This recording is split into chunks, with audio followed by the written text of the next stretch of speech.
তৃণমূল কংগ্রেসের মিছিল নিয়ে উত্তরপাড়ার মানুষের কাছে আবার এসেছি আপনাদের কাছে আশীর্বাদ চাইতে, আবেদন জানাতে ঘাসের ওপর জোড়া ফুল চিহ্নে ভোট দিয়ে জয়যুক্ত করুন।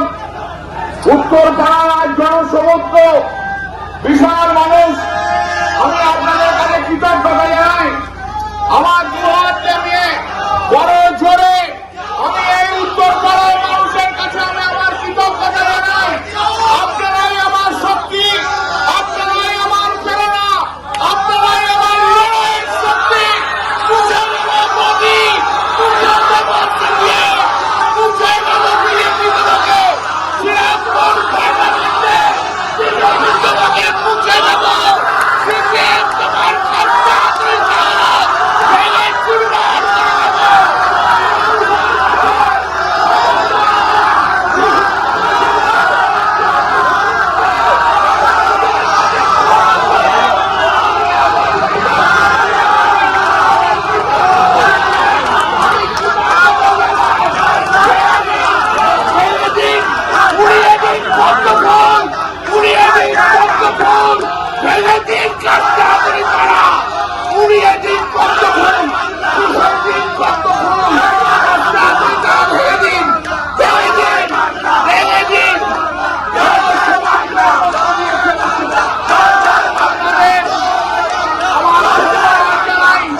আমরা যখন প্রচার করতে যাচ্ছি তারা বলছে যে আমাদের জল পর্যন্ত নেই। আমি কালকেও ভিডিও করেছি, লাইভ করেছি নিয়ে, যে মানুষজন মহিলারা সারাদিন রোজা করেছেন। চণ্ডীতলা জাঙ্গিপাড়ার ভিতরের গ্রামের অবস্থা, জল আসছে না, মহিলাদের সিজার হয়েছে কারুর কারুর, সারাদিন উপোস করার পর বিকালে তাকে চাপা কলে গিয়ে লোকের বাড়ি থেকে জল টেনে আনতে হচ্ছে। তারা রেগে আছেন, ফুঁসছেন। কালকে চামড়াইলে সাধারণ মহিলারা রাস্তা অবরোধ করেছেন, জল পাচ্ছেন না এই দাবিতে। আমার এলাকায়, ডোমজুর এলাকার বিভিন্ন অঞ্চলে বিগত 5 দিন ধরে জল নেই। মানুষ তো বলছেন 15 বছর ধরে আপনি এমপি হয়েছেন, কি করেছেন? যখন উনি বুঝছেন যে এই প্রশ্নের উত্তর ওনার কাছে নেই, সাধারণ মানুষ আমাদেরকে ভরসা করছেন, আমাদেরকে হাত ধরে এই বদলের স্বপ্ন দেখছেন, তখন উনি এসব উল্টোপাল্টা কথা, এসব হুঙ্কার দিচ্ছেন। হুঙ্কার দিয়ে নিন, তাতে আমাদের কিচ্ছু যায় আসে না। আমরা 2011 সালের পর থেকে রাজনীতি করতে এসেছি। তৃণমূলকে যদি ভয় পেতাম, এতদিনে জার্সি বদলে অন্য কোনো রাজনৈতিক দলে চলে যেতাম অথবা কেরিয়ার গুছিয়ে নিতাম। তৃণমূলকে আমরা ভয় পাই না, কল্যাণ ব্যানার্জির রক্তচক্ষুকে আমরা ভয় পাই না। বারবার আপনার বিরুদ্ধে পরিবারতন্ত্রের অভিযোগ তোলা হচ্ছে, কি বলবেন এ বিষয়ে? এখন তৃণমূলের লোকজন যদি পরিবারতন্ত্র নিয়ে কথা বলে সেটা খুব হাস্যকর হয়। এমন একটা ভিডিও শুনছিলাম, উনি খুব বললেন যে আমরা তো বলি যে ভালো ডাক্তারের ছেলে ভালো ডাক্তার হবে, ভালো উকিলের ছেলে ভালো উকিল হবে। এরা অদ্ভুত কাস্টিস্ট কথা, জাতিবাদী কথা উনি চট করে বলে দিলেন। আমরা যারা বামপন্থী রাজনীতি করি, আমরা আসলে এই ভাবনা, এই চেতনাটার বিরুদ্ধেই রাজনীতি করি। আমরা স্বপ্ন দেখি একটি কৃষকের ছেলেও ভালো ডাক্তার হবে যদি তাকে সঠিক পরিকাঠামো, যদি তাকে সঠিক সমস্ত রকমের সাহায্য দেওয়া যায়। একজন মজদুরের ছেলেও ভালো ইঞ্জিনিয়ার হবে যদি স্কুলে কলেজে পড়ার জন্য আমার পকেটে অনেক অনেক টাকার দরকার না হয়। মেধা কোনো নির্দিষ্ট পরিবারের জিনের রক্তে থাকে না, মেধা সাধারণ মানুষের মস্তিষ্কে থাকে। গরিব মানুষ, যে মানুষ সুযোগ সুবিধা পান না, সুযোগ সুবিধার অভাবে তার মেধা বিকশিত হয় না। ডাক্তারের ছেলে ডাক্তার হয় কারণ ডাক্তারের কাছে অনেক পয়সা থাকে, তাকে ডাক্তারি পড়ানো। উকিলের ছেলে উকিল হন কারণ তার সমস্ত ধরনের সোশ্যাল ক্যাপিটাল, সামাজিক পুঁজি, সাংস্কৃতিক পুঁজি থাকে, যে কারণে ডাক্তারের ছেলে ডাক্তার আর উকিলের ছেলে উকিল হন। কিন্তু তাই বলে ডাক্তারের ছেলেই ডাক্তার হবেন আর উকিলের ছেলেই উকিল হবেন আর আমার চাষার বেটা সারা জীবন চাষা থাকবে, সেই ভাবনাগুলোকে বদলানোর জন্যই আমাদের রাজনীতিতে আসা। কল্যাণবাবু যা বলেছেন, আমাদের রাজনীতি, আমাদের প্রতিদিনের রাজনীতি আসলে ঠিক তার বিরুদ্ধচারণ করেন।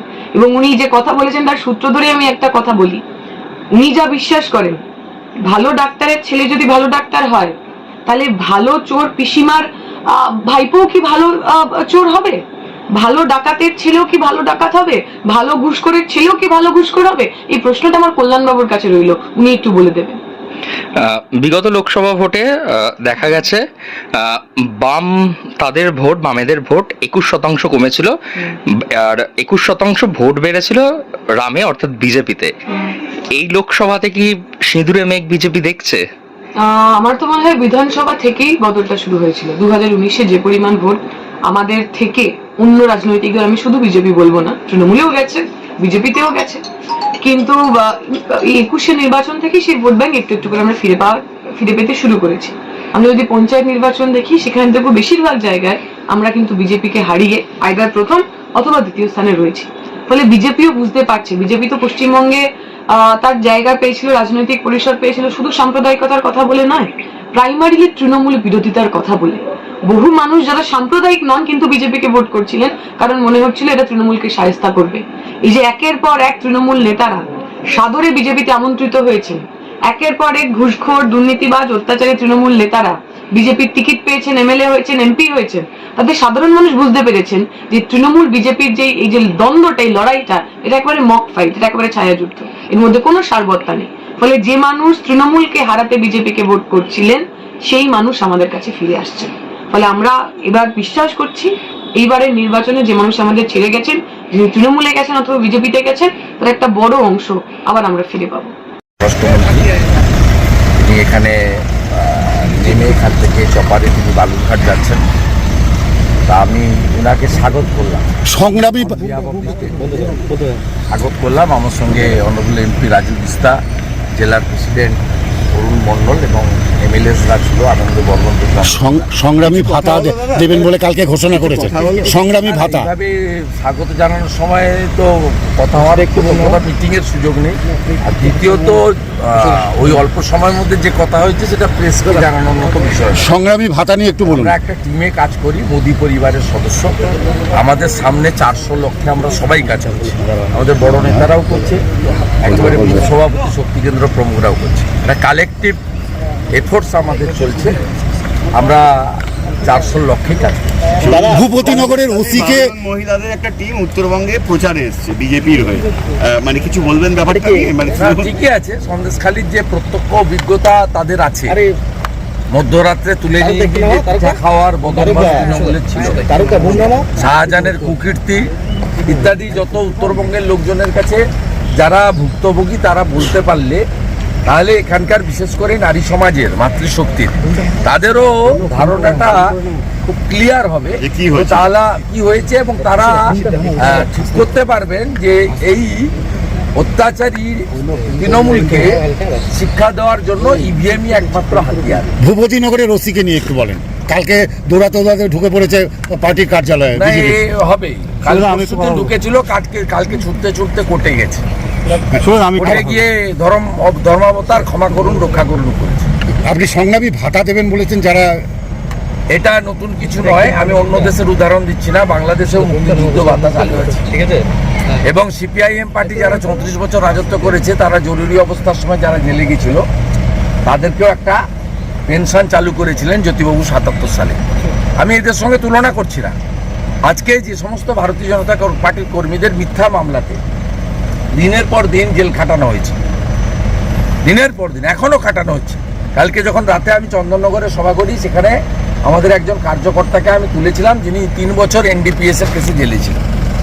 তার বৃদ্ধা মা আমার কাছে কাঁদছে। এই অভিশাপগুলো, এই চোখের জলগুলো মমতা ব্যানার্জির উপর বর্ষণ হবে, ধ্বংস হবে তৃণমূল। মুখ্যমন্ত্রী তাই যত মিথ্যা মামলায় গ্রেফতার হয়েছে ভারতীয় জনতা পার্টি কর্মী সমর্থক, যেদিন পার্টি পশ্চিমবঙ্গে পাওয়ারে আসবে, আমি দায়িত্ব নিয়ে বলছি, সেদিন থেকে আমরা তারপরের মাস থেকে সংগ্রামী ভাতা চালু করব, এবং যে ইনভেস্টিগেটিং অফিসাররা, আইওরা এই মিথ্যা মামলাগুলোকে করেছেন, আমরা এর জন্য স্পেশাল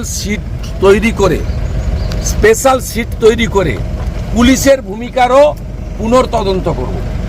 84 সালের শিখ দাঙ্গা যদি 30 বছর পরে সেই মামলাতে বিচার পেয়ে থাকে, সজ্জন কুমাররা জেলে গিয়ে থাকে, 96 সালে ভাগলপুর দাঙ্গার বিচার যদি 15 বছর পরে হয়ে থাকে, 18 সাল থেকে, বিশেষ করে 18 সাল থেকে অদ্যাবধি রাষ্ট্রবাদী বিজেপি কর্মীদের উপরে যে হামলা এবং মামলা, যে হয়রানি এখানকার পুলিশ প্রশাসন করছেন, তাদেরও কিন্তু পুনর্বার তদন্ত রায় তো আসতে হবে। ভারতীয় জনতা পার্টি সরকার এলে শুধু সংগ্রামী ভাতা নয়, পুলিশের ভূমিকাও খতিয়ে দেখা।